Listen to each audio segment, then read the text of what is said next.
વિછ્યા રાજગ્રુપ સર્વજ્ઞાતિ સેવા શક્તિ ટ્રસ્ટ દ્વારા કાશ્મીરના પહેલગામમાં આતંકી હુમલામાં મૃત્યુ પામેલાઓને આત્માને શાંતિ માટે કેન્ડલ માર્ચ દ્વારા શ્રદ્ધાંજલિ આપવામાં આવી હતી। ભારતની અંદર અનેકવાર આતંકીઓ દ્વારા હુમલા થાય છે અને અનેક પરિવારના મોભીઓ અને આપણા વીર સૈન્યમાં જવાનો શહીદ થતા હોય છે, ત્યારે આતંકવાદી અને નેસ્ત નાબૂદ કરવામાં આવે અને ફરીવાર આવી કોઈ ઘટના ન બને અને કોઈ શહીદ ન થાય તે માટે કડક પગલાં લેવા જોઈએ।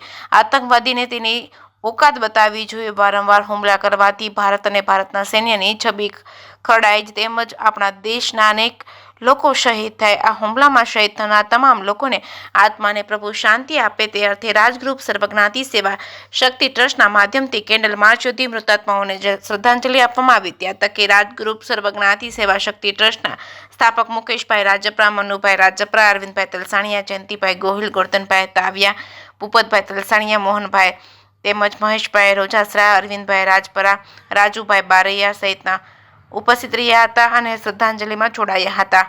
છે કેસની ગુજરાતી સાથે ભગીરથ વાલાણી વિછ્યા।